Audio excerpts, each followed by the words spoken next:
colourful billboards in India's main cities tease moviegoers with promises of delightful sensuality. However, most of the promises are never fulfilled because of strict censorship laws. There was a breakthrough in 1964 when girls were first permitted to wear bathing costumes on the screen. It was as recent as 1977 that an Indian movie first showed a man and woman actually kissing. Nudity is still banned, and of course, depicting any form of explicit lovemaking is unthinkable. Now, all of this modern-day modesty may seem an anachronism when you consider the important role that love has played in the history and culture of this exotic land, and that eroticism in ancient India was certainly more explicit and acceptable than in any other part of the then civilized world.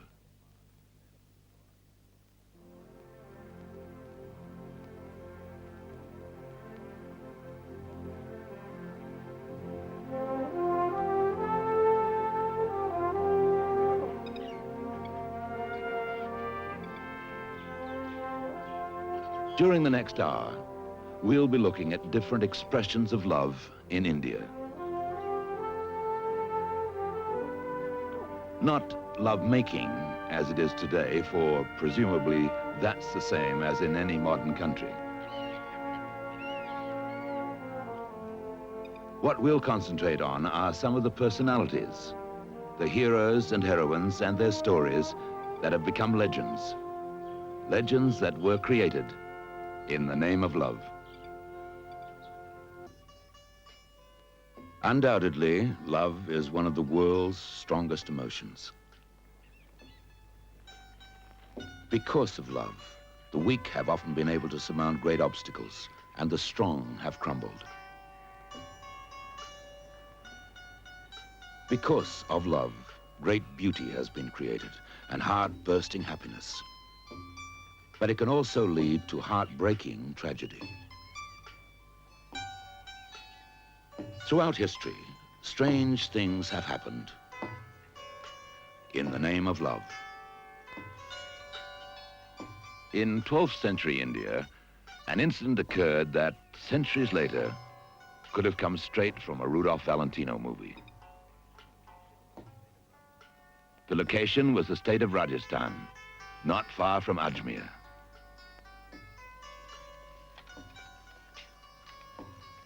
In those far-off days, all of this countryside was ruled by Hindu clans, the Rajputs. Ancestors of some of the later Maharajas, they were renowned for their chivalry. They also possessed a fierce do-or-die fighting spirit, rather necessary in those days because of the increasing number of forays by Turkish invaders. The Rajput ruler of Delhi and Ajmer at the time was a handsome fellow by the name of Prithviraj. In classic Romeo and Juliet tradition, Prithviraj and the daughter of a rival clan leader were secretly in love. Unfortunately, the princess's father objected to the liaison. So Prithviraj kidnapped the princess and carried her away on horseback to his own kingdom, where he married her. Unfortunately, the story has an unhappy ending. With the next Turkish invasion, Prithviraj called upon his father-in-law for assistance. But the rival ruler, still furious over the kidnapping of his more than willing daughter, refused to send an army. After many fierce battles, the Turks captured and executed Prithviraj. Immediately, his queen, in true Rajput tradition, committed Johar. She threw herself onto a funeral pyre, choosing to perish rather than fall into the hands of the Turkish soldiers. A tragic romance, and it actually happened in the name of love.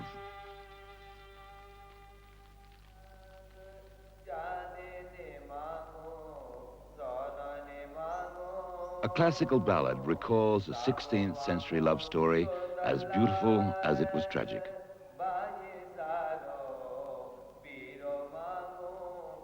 It happened at Mandu in Madhya Pradesh.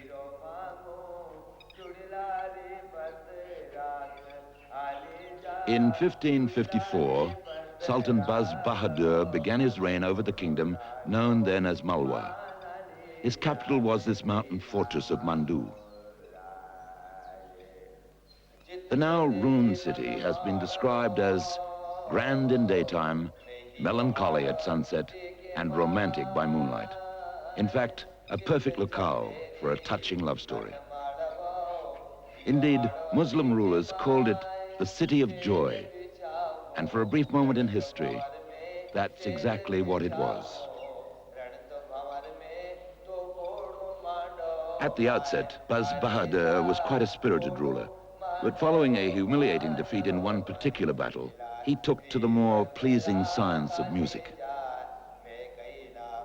It was then that he met Rupmati, a Hindu girl who lived by the sacred Narmada River in the valley below. Not only was she a gifted musician and poetess, but her beauty was widely acclaimed. Sharing a common interest in the arts, Baz Bahadur and Rupmati fell in love and were married. Pandit Sharma, a retired archaeologist, has lived most of his life in Mandu. The history of the fortress has been his life's work, and the story of Rupmati is his pet subject. This remarkable scholar is 89 years old. From the history we came to know that Rupmati was one of the most beautiful girl of her time, gifted musician and poetess too. While Baz Bahadur Sultan of Mandu was one of the renowned musician of his period. So these two qualifications cemented them together in love. Baz Bahadur married Rupmati. She remained queen for 6 years nearly. During those 6 years of marriage, their love and devotion deepened greatly.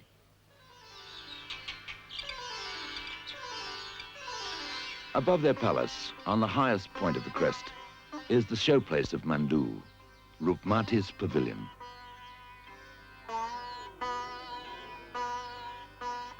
It's thought to have originally been a watchtower, for it commands a breathtaking view of the valley and plains over 300 meters below.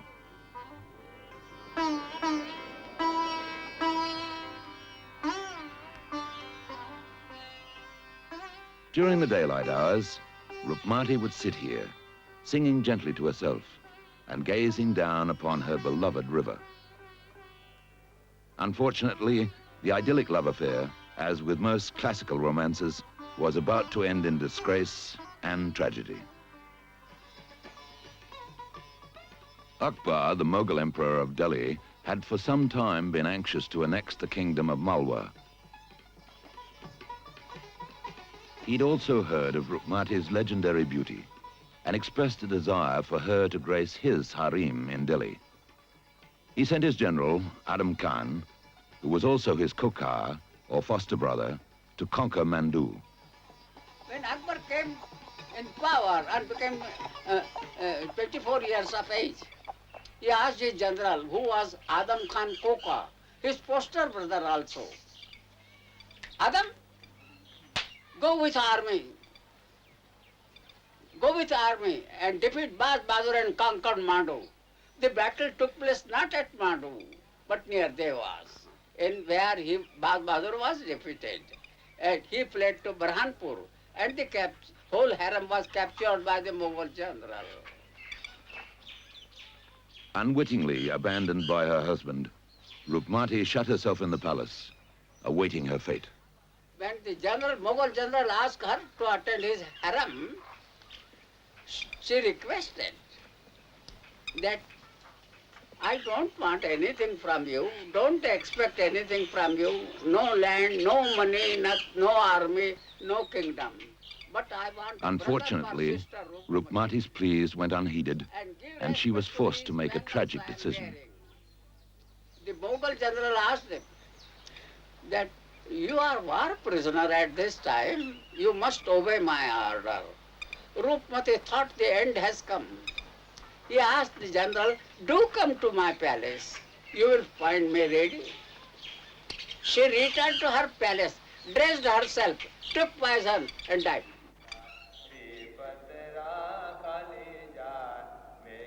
So, Rupmati committed suicide, preferring death to dishonor, and the balladeers preserve the legend.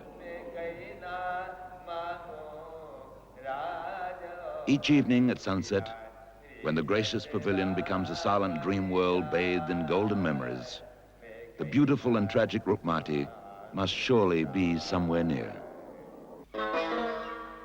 Even a condensed glance at love in India such as this would be incomplete without reference to the art of love.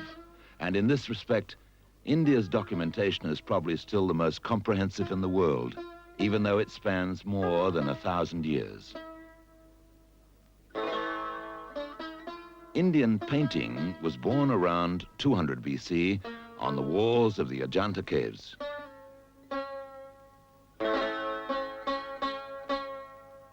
In the early 12th century, it was leaf painting, as paper had not yet reached India. With the rise of Islam on the subcontinent a few centuries later, wood and cloth were the artist's canvases.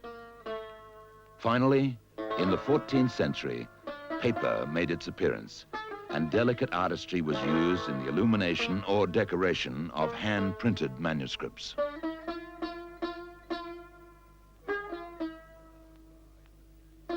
Under Akbar, in the 16th century, the famous miniatures began to emerge. Primarily, they were concerned with the glorification of life at court and warfare, but eventually included religion and themes from the great Hindu epics, the Mahabharata and the Ramayana. And from this developed the exquisite artistic appreciation of the beauty of women, their daily lives, and their nightly preoccupations. In Indian literature, no work has explored the art of love as thoroughly as the fabled Kama Sutra. Although it was written around the 4th century AD and contained a summary of all that was known then on the subject, its lively text is still relevant today. In the West, it's commonly believed to be a lewd account of erotic lovemaking, but it's far from being a basic sex manual. Roughly translated, the title means Observations on Sensual Pleasures. The approach is more a scientific attempt to define the complete relationship between a man and a woman. Today in India, it's still given to many young brides to read before their wedding. And it warns that karma, that is, all sensual pleasure, is powerful and can wreck marriages and reputations. It adds, however, that the couple who study its arts become lovers of such skill that their love is indestructible. It reminds us, rather sensibly, that sex is as vital to the body as food and drink, and should be sought as innocently. Apart from the functional chapters on lovemaking, courtship, and marriage, it's brimming with advice for young ladies, such as sexual flattery is the shortest route to a man's heart. And this sensible recommendation. The ideal lover is, of course, young, free of family ties, and fantastically rich, able to spend his money as he likes, preferably on you. It also cautions young ladies to become skilled in arts and sciences. Some subjects are quite obvious. Singing, performing on musical instruments, dancing, dressing and wearing jewels with style, cookery of several schools, the art of massage, child psychology, etiquette and bearing. Others are a little more profound. Solving riddles, composing tongue twisters, magic tricks and illusions, playing tunes on glass bowls filled with water. And some skills women should learn are perhaps rather obtuse to 20th century readers. Wood carving and carpentry, the science of building, assaying gems, code breaking and a knowledge of ciphers, war weapons and military tactics, and teaching parrots to speak. And if a girl is not necessarily out to land a husband, it concludes, a girl who is modest, beautiful, and skilled in these arts can win fame as a courtesan. All society, from kings and scholars down, falls over itself to honor her. Kama Sutra also gives sound advice to young men. Your bedroom should be perfumed and furnished with a soft silk canopied bed whose white sheets and plump bolsters are strewn with freshly picked flowers. On personal grooming, Take a bath daily in running water, have a massage every second day, use soap each third day, have your face shaved every fourth day. on receiving your lover, Greet her warmly when she appears. If a sudden shower has smudged her eyes, help her to repaint them. And if her skirt is even slightly damp, insist that it's your duty to take it off and towel her dry yourself. then it advises how to throw a successful party. Invite your friends and favorite courtesans. And how to have an enjoyable picnic, especially by going Swimming with the ladies, if crocodiles or weeds present no danger.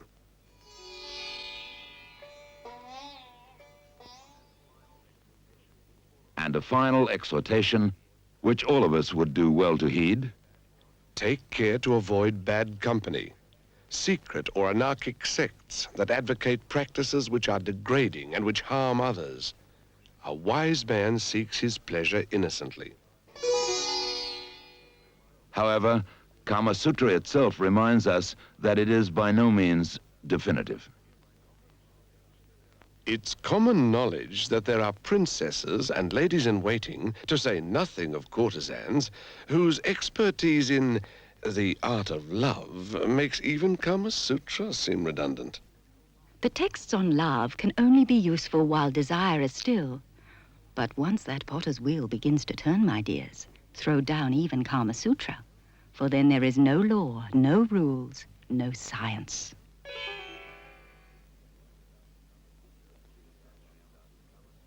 6 centuries after Kama Sutra came the love sculptures, the most famous of which adorn the temples at Khajuraho in the state of Madhya Pradesh.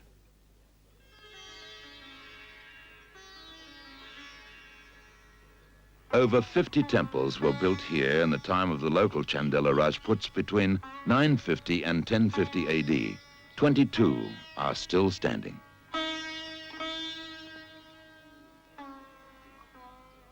To simply acclaim or dismiss these beautiful sculptures as exotic or erotic is to misunderstand them completely.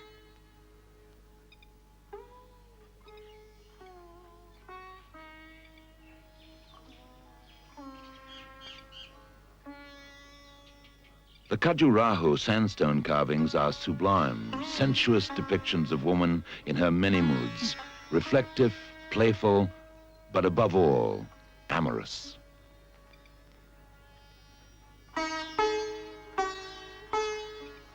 The medieval Chandelas idolized and idealized woman in her natural, physical, and thus spiritual partnership with man.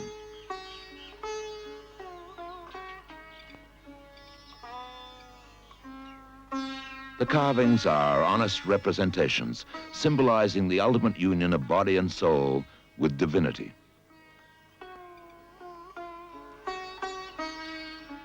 The exterior temple walls abound with the figures of kings and heroes, gods and goddesses, courtesans and celestial nymphs, and the sensitive treatment of couples embracing, blithely and innocently enjoying the raptures of lovemaking.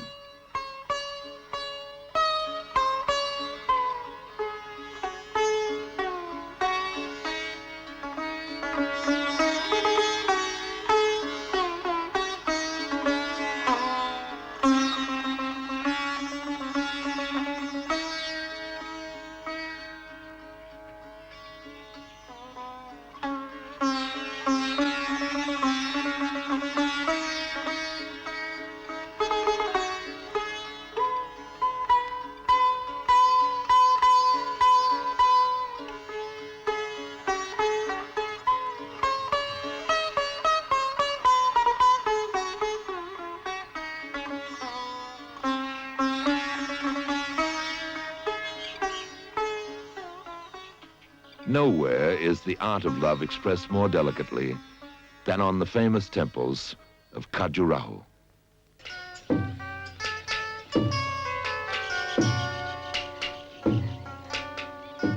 As a prelude to our final story, it's pertinent to look at another incident which, although it occurred ostensibly in the name of love, was motivated by lust and greed for power.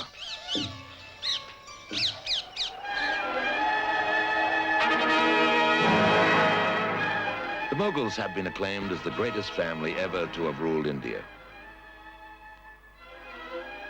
In 1526, Babur came from Kabul in neighboring Afghanistan, captured Delhi, and founded the Mughal Empire.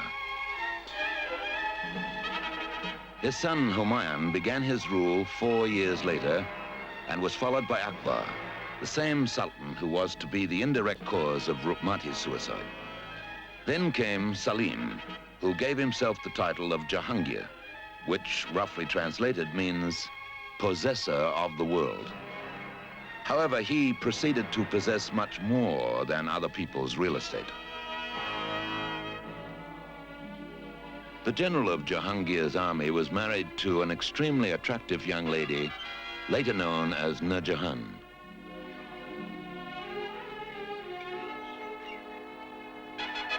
In the royal palaces of Agra and here in Delhi, Shah Jahan was adored for her beauty and other outstanding talents. She was a poet, an accomplished designer and fashion leader, and a keen hunter of tigers from the back of an elephant. It's only fair to mention that this account of the Jahangir-Shah Jahan affair is based more on tradition than on historical fact. From the moment he saw her, the emperor desired the voluptuous maiden. But the ambitious Shah Jahan, wanting more than a passing affair, declared that the only way she would visit the emperor's bed would be as his wife. Taking the rather unsubtle hint, Jahangir contrived to get rid of the only barrier to their marriage, which was, of course, the lady's husband. It's rumored that the emperor had a tiger attack his general. But the intended victim slew the animal with his bare hands. Next, it was a wild elephant, but the general severed its trunk with one blow from his sword. Then 40 assassins were hired to kill him. But, like the biblical Samson, he slew them. Finally, one night, while he slept unguarded in his tent, the hapless general was murdered. According to this rather colorful legend, by no less than 100 well-armed henchmen. Of course, there are less extravagant versions of this affair, but whatever the method, the denouement was the same. Jahangir married the lady.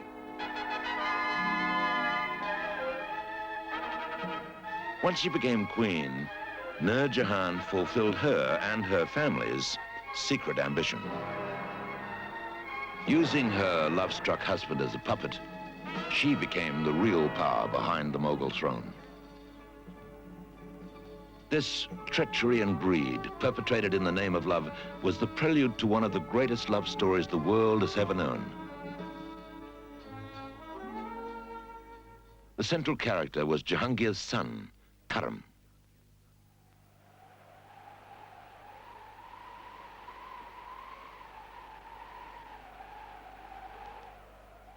Jahangir was dead. Shah Jahan had lost her power. And Karam, the new Mughal emperor, was concerned.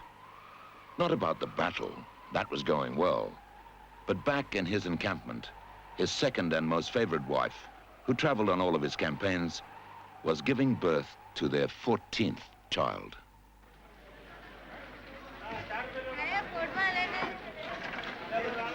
At a palace market day, 24 years earlier, the emperor, who was then but a teenage prince, fell in love with Arjumand, the daughter of the prime minister. The prince asked permission to marry young Arjumand, an event which took place 4 years later.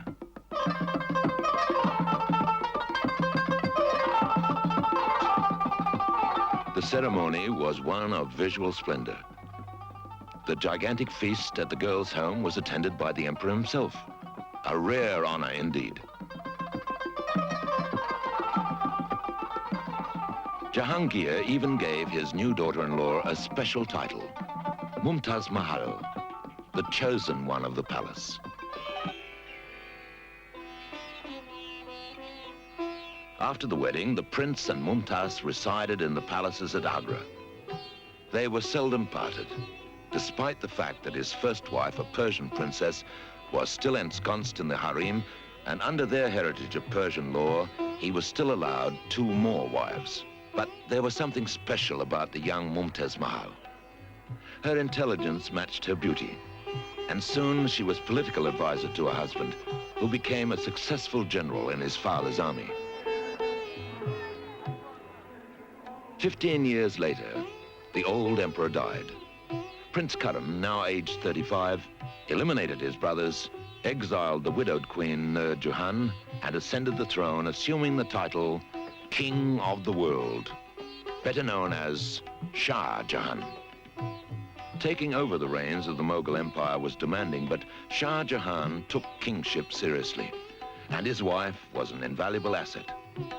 As his confidant, she performed the same role Nur Jahan had played, but Mumtaz did it with more grace, more restraint. This is not to say their regime was without criticism. As with all of the Mughals, Shah Jahan was often cruel and merciless in dealing with foes and friends who caused him displeasure. And the divine Mumtaz equaled her husband in bigoted persecution of non-Muslims throughout their realm. Their private life, however, continued to be rapturous and artistically creative. Despite his darker side, the emperor was quite aesthetic. He built palaces and pleasure gardens, mosques and monuments whose beauty has lasted for centuries.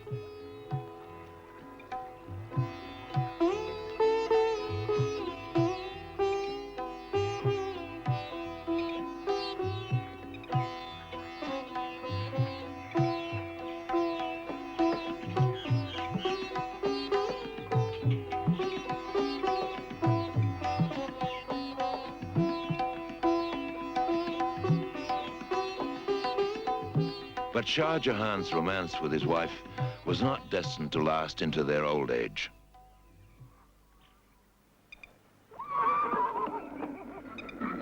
"19 years and 13 children later, and barely 4 years after becoming emperor, Shah Jahan led the army in an offensive against southern rebels. With him, as usual, was Mumtaz, who was once again pregnant. Waiting on the plains of Burhanpur, the emperor received news that a daughter had been born. Oddly, there'd been no news of his wife. Finally, he quit the battlefield and returned to camp. In the royal harem, his beloved Mumtaz was in a critical condition. He sat with her for several hours, praying for her recovery. Before dawn, the queen died. Legend has it that her final wish was for him to build her a monument of such perfection and purity that anyone seeing it would recognize not only the power of love, but also its inevitable impermanency. His wife's resignation to death was not shared by Shah Jahan, and the tragedy had a marked effect upon him. In his grief, he vowed to fulfill his beloved's request and sent word to the 4 corners of the world that he wanted the best architect there was to design that perfect and pure mausoleum. The following year, after finding his architect and approving the plans, Shah Jahan began construction of the world's greatest monument to love.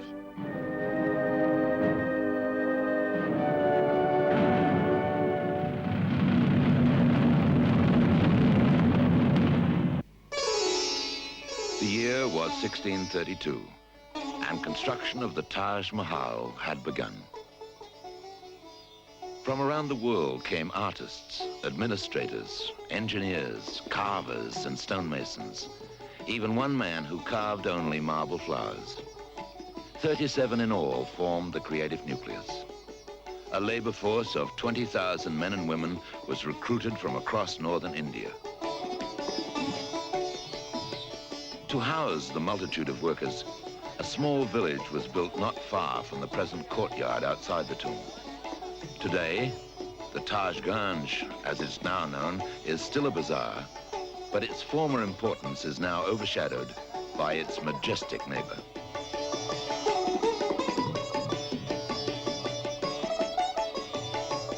Agra became a great center of creativity for the next 22 years, for that's how long it took to complete this masterpiece in white marble.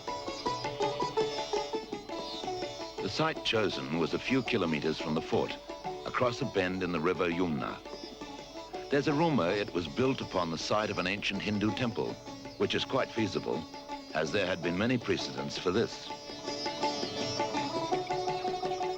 And speaking of precedents, the design of the Taj was not entirely original. Some years earlier, on a visit to the mountain fortress of Mandu, setting of the earlier Rukmati love story, Shah Jahan had been impressed by this splendid tomb. It had been built for a local ruler, Hoshang Shah. The emperor's designers were sent to study this shrine before completing their final plans for the Taj.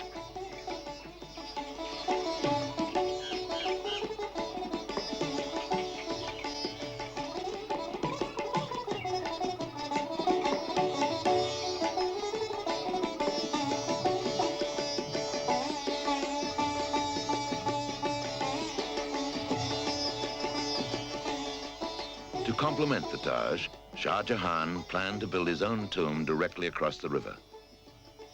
It was to be in black marble, in startling contrast to his wife's monument, with a bridge of solid silver connecting the two.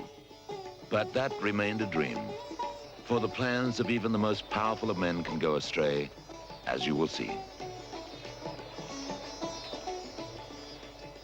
The geometric Persian-style garden was introduced to India by Babur, Shah Jahan's great-great-grandfather. Nowhere was it used more effectively than here.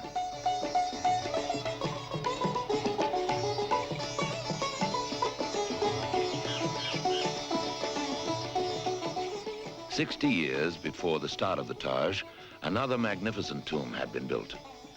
It was for Shah Jahan's great-grandfather, the Emperor Humayun. It's a mixture of Persian architecture, arched alcoves, corridors, and high double dome, and traditional Hindu styling, in its use of small ornate kiosks to adorn the roof. It set a new vogue in Mughal architecture, the crowning achievement of which was to be the Taj Mahal.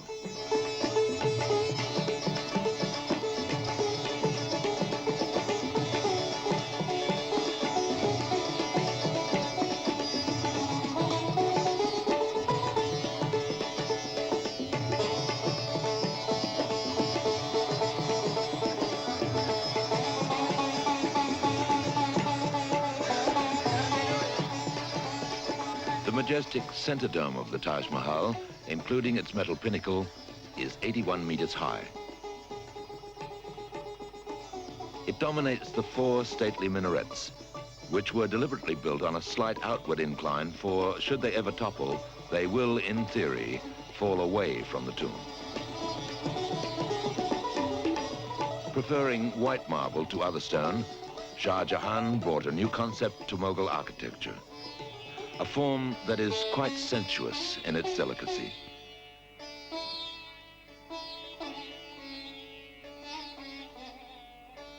Jade and crystal from China, turquoise from Tibet, bright blue lapis lazuli from Afghanistan, chrysolite from Egypt, and from the depths of the Indian Ocean, rare shells, coral and mother of pearl.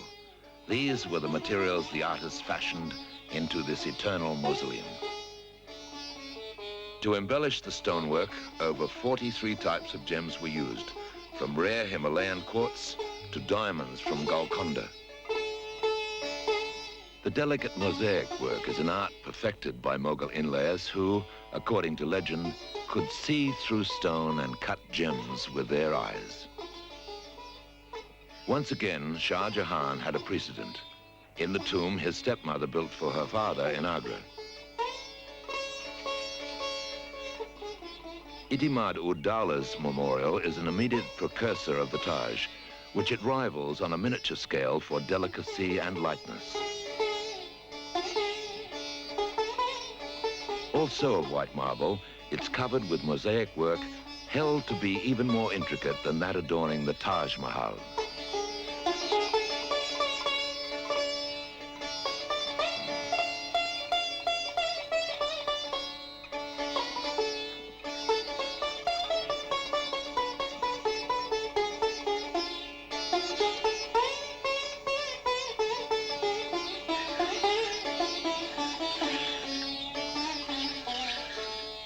Even today, not far away, the painstaking art is continued by direct descendants of those artisans who worked on the Taj Mahal.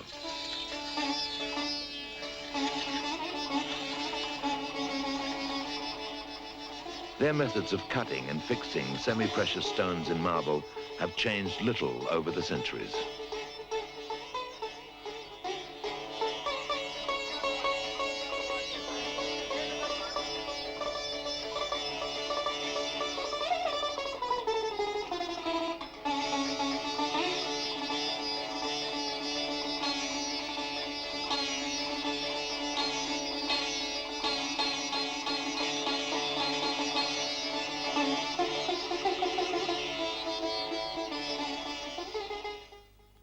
The interior of the tomb beneath the dome is a huge cavern, the acoustics of which are amazing. In recent years, the tomb has been used as a recording studio by various musicians, and the results are nothing short of audio magic.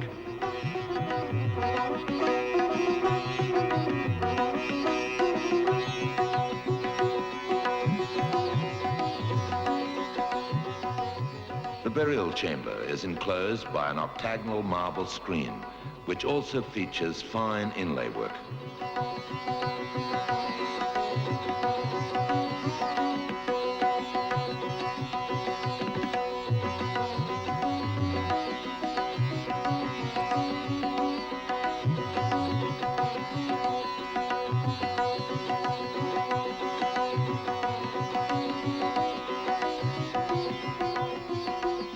In the very center is the cenotaph of the Queen.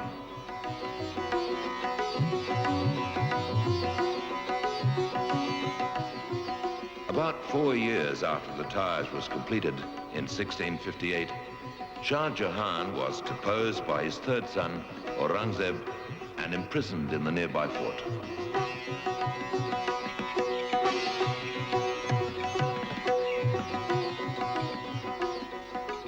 For the final 8 years of his life, Shah Jahan looked from his bedroom across to where the beloved Mumtaz lay at rest.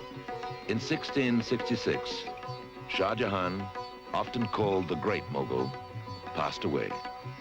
He was 74. It's written that as he lay dying, his gaze was fixed upon the Taj Mahal. Perhaps he was contemplating a long-awaited spiritual reunion with his loved one. His all-black tomb across the river was never built, and the Taj became his final resting place as well.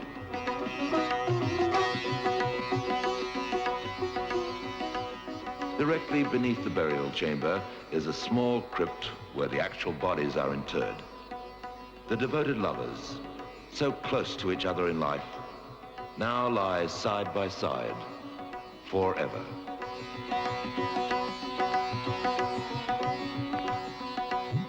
The Taj Mahal, one of the wonders of the world, has remained unique. Even deliberate replicas have failed to match its beauty. This is the Bibi Ka Maqbara, the tomb Aurangzeb built for his wife, hoping to emulate his father's design for the Taj. Critics agree that it's a very poor copy. Although it is one of the world's architectural marvels, the Taj Mahal at one time was in danger of being demolished. Following Aurangzeb's death, the Mughal dynasty declined, and the glory of the Taj was allowed to diminish. Weeds overran the gardens.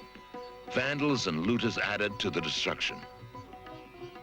Then, in the 1800s, during the reign of the British Raj, there was a harebrained scheme to dismantle the famous mausoleum and auction the marble in England so that the landed gentry could beautify their country estates. Fortunately, the scheme was abandoned, but not because someone came to his senses.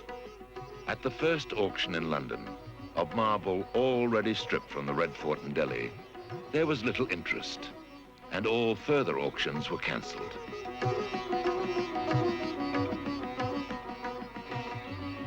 Thus, the Taj Mahal was saved by apathy. It was only at the beginning of this century that the Taj Mahal was restored to a modicum of its former glory, ironically enough, by a Britisher. It's been estimated that to build the same monument today would cost about $70 million. An observer once remarked that Shah Jahan's workmen built like giants and finished their work like jewelers. That's easy to believe when you see the Taj Mahal. It's history's finest memorial to the adoration of a man for a woman, a resplendent reminder of what can be achieved in the name of love.